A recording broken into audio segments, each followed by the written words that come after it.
Okay, well, Luz, you started out talking about sharing of yourself and being vulnerable, so I'm going to do something like that. I want to make a confession.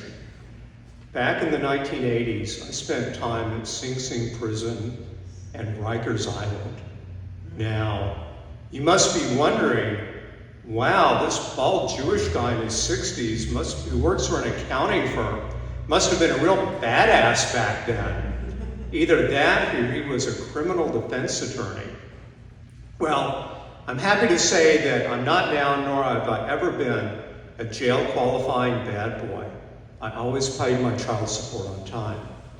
I've never been an attorney. No, back in the 1980s, I was a trade magazine reporter, which was a cool job. So writing for trade magazines lacks the name recognition and glamour of writing for a big city newspaper or something like Vanity Fair. No, I scribbled for niche publications like Dry Cleaner News, The Business of Fur, and Leather Today, which always makes me want to go, it wasn't that kind of leather magazine, though. I also wrote some technology pieces for the New York Post, which I'm pretty proud of. But this kind of writing is what got me into both Sing Sing and Rikers. So in 1984, I was writing for a publication called Quick Frozen Foods. My assignment, write about frozen foods at the Big House in Ossining. Has anybody driven by there? Knows where it is? Okay. So that sounded like a fun story. So the headline we came up with was, Frozen Fare Gives Prison Chefs Something to Sing About. Yes, that headline practically wrote itself. So the Sing Sing staff gave me very clear instructions on how to get there from the Ossining train station a half mile away. I arrived, signed in, was frisked, then went with my notepad and camera to get that story. The food service team gave me a lot of great detail about their operations. Nutrition director John Caserta took pride in his operation to feed 2,200 men with a professional staff of 11 and 130 inmates, workers, along with 14 security officers. It almost sounds like a local high school. Consistency is the key, as an official with the Bureau of Prisons said of the realities of prison life. In a pure socialistic society, everybody has what everyone else has. With any differences, a black market grows.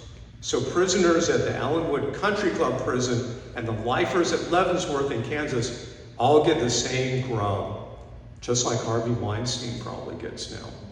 So the head of food service security made a big impression on me. His name was Sergeant Leander McCall.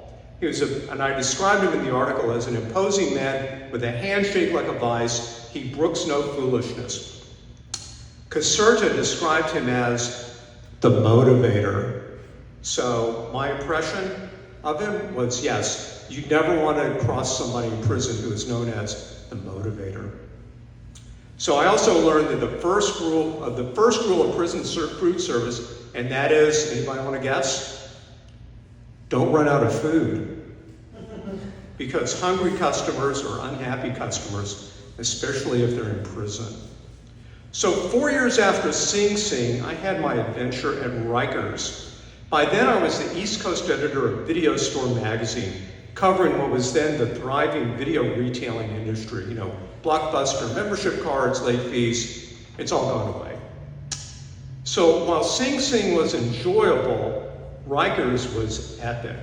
I joined the press group invited to Rikers when the rap group Public Enemy performed there, an event every bit as historic as Johnny Cash's concert at Folsom Prison.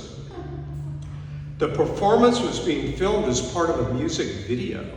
Public Enemy was the first group to ever play at Rikers. They came loaded with songs that instantly connected with the audience. We could probably have a sing-along here if you're over 50 years old. Don't believe the hype, bring the noise, and the classic, fight the power. Well, I can't find any articles I wrote about Rikers, but I did make a note in my journal on August 14, 1988. This was after I returned exhausted from the big video industry convention in Las Vegas. I wrote, Friday wasn't much of a day off. I went to Rikers for the Public Enemy gig. that turned into an all-day romp in the heat of a prison, and I didn't return here until 5:15. The best summary of this event is from a 2013 article, Public Enemy at Rikers, an Oral History. The appearance was actually part of the marketing campaign for Public Enemy's second album, It Takes a Nation of a Million to Hold Us Back. Planning the show took just over a week. The paperwork was expedited by a tangential relationship between members of Public Enemy's camp and the Rikers staff.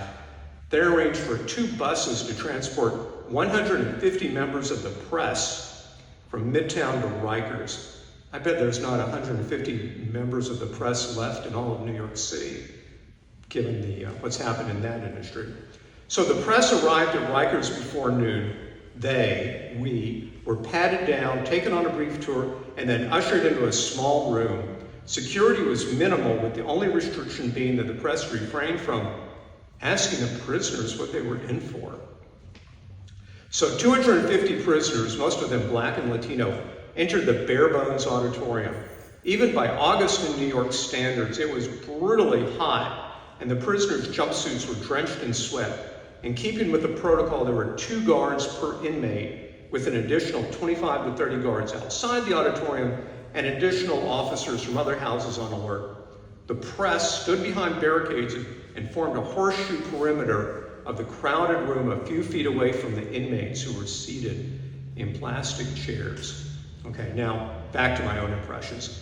So yes, I do remember that heat, the ear-splitting noise, the tough-as-nails Rikers guards, and the pen set up for us reporters. We stuck out like pale, sore thumbs in our sports coats and penny loafers and little notepads. Well, that was one of the highlights of my career, and I left journalism about 7 years later, or rather, I got fired from my last job. I now work in communications for an accounting firm, and that's a great job. It's been very satisfying. And it's lasted longer than all my magazine gigs taken together. But still, I have to look back fondly on all my adventures writing for trade magazines. I never knew what I'd find on my plate at Rikers or anyplace else. And what I've talked about this evening barely scratches the surface of my adventures. I haven't even talked about the time I worked at Forbes magazine, which is like a journalistic equivalent of Sing Sing, or the celebrity interviews I did with people like Howard Stern and 60s radical Abby Hoffman. But I'll save those for later. But if you want to read about certainly Abby Hoffman and other things, I left my business cards in the back with my email address, spelling of my name. You can go on the internet and you can find all of it, including videos that I record of every open mic gig. Thank you.